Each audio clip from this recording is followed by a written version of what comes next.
यार ये बहुत ही इंटरेस्टिंग थ्योरी है अबाउट लव।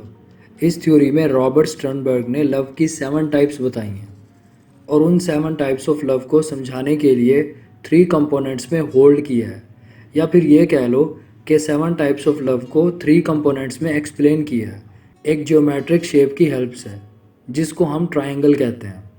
यार अब पहले मैं तुम्हें बताता हूँ इस थ्योरी के 3 कंपोनेंट्स के बारे में, ताकि लव की उन 7 टाइप्स को समझने में आसानी हो आपको। अब वो 3 कंपोनेंट्स ये हैं। इस थ्योरी का फर्स्ट कंपोनेंट है इंटीमेसी, जो कि लविंग रिलेशनशिप में क्लोजनेस, कनेक्टेडनेस एंड बाउंडेडनेस की फीलिंग्स देता है। और इंटीमेसी का मतलब होता है किसी इंसान को बहुत अच्छे से जान लेना। अब जैसे कि हैप्पी कपल्स यानी हस्बैंड वाइफ का रिलेशनशिप होता है, या फिर बेस्ट फ्रेंड्स का रिलेशनशिप, इनमें टोटली इंटीमेसी होती है क्योंकि वो एक दूसरे को बहुत अच्छे से जानते होते हैं।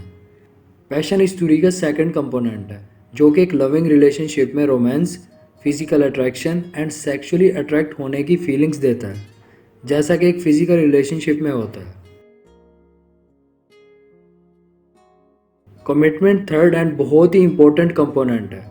अब ये कमिटमेंट इम्पोर्टेंट इसलिए है क्योंकि ये शॉर्ट टर्म रिलेशनशिप को लॉन्ग टर्म रिलेशनशिप में कन्वर्ट करता है। यानी एक लड़का और लड़की ये डिसीजन लेते हैं कि अब वो सिर्फ 1-2 साल के लिए साथ नहीं है, वो ज़िंदगी भर साथ रहेंगे। इस बात की वो कमिटमेंट करते हैं। अब ये 3 कंपोनेंट्स अगर तुम्हें अच्छे से समझ आ गए हैं तो लव की 7 टाइप्स को तुम इजीली समझ पाओगे।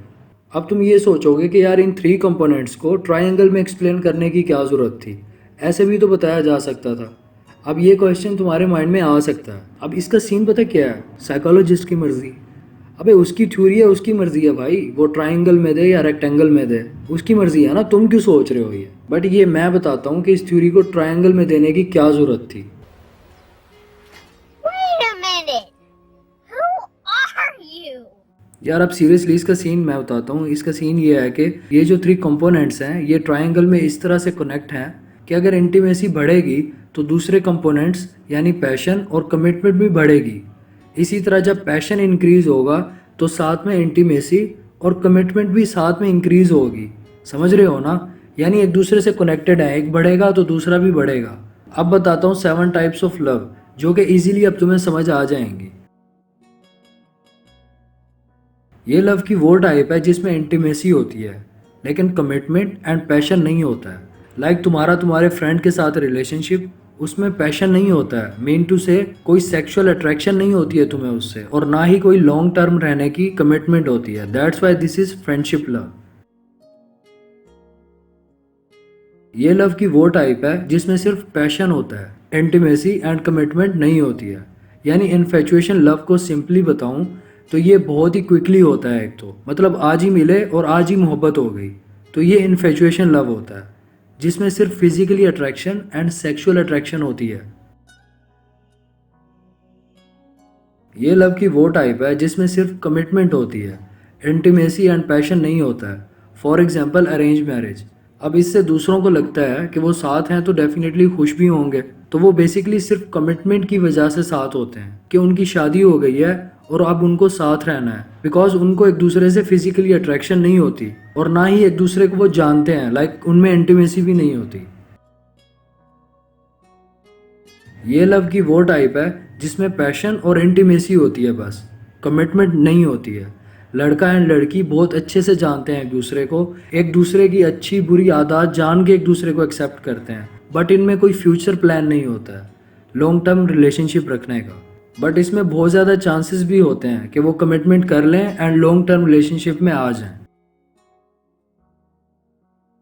ये लव की वो टाइप है जिसमें इंटीमेसी एंड कमिटमेंट होती है लेकिन पैशन बिल्कुल नहीं होता है। और कंपेनियनेट लव स्ट्रॉन्ग होता है फ्रेंडशिप लव से, बिकॉज इसमें लॉन्ग टर्म रिलेशनशिप रखने की कमिटमेंट होती है। ये लव मोस्टली मैरिज कपल्स में भी होता है, लाइक ओल्ड कपल्स। और कंपेनियनेट लव फैमिली मेम्बर्स में भी होता है, लाइक पेरेंट्स के साथ रिलेशनशिप या ब्रदर सिस्टर्स का रिलेशनशिप। फैचुअस लव में पैशन एंड कमिटमेंट होती है बस, बट इंटीमेसी नहीं होती है। ये लव बहुत से मैरिज कपल्स में भी होता है जिसके रिजल्ट्स में मोस्टली डिवोर्स हो जाती है। बट लकीली अगर डिवोर्स नहीं होती तो वो सिर्फ अपने बच्चों की वजह से साथ रहते हैं, बाकी उन दोनों में कोई अंडरस्टैंडिंग नहीं होती because lack of intimacy. Finally ये वो लव है जिसमें तीनों components intimacy, passion and commitment पाए जाते हैं and this is total form of love. And consummate love एक आइडियल रिलेशनशिप देता है बिकॉज इनमें physically attraction, commitment and deep understanding होती है। अब सिंपल सी बात यह है कि आइडियल रिलेशनशिप तुम्हारा तब होगा जब ये 3 कंपोनेंट्स तुम्हारे रिलेशनशिप में होंगे।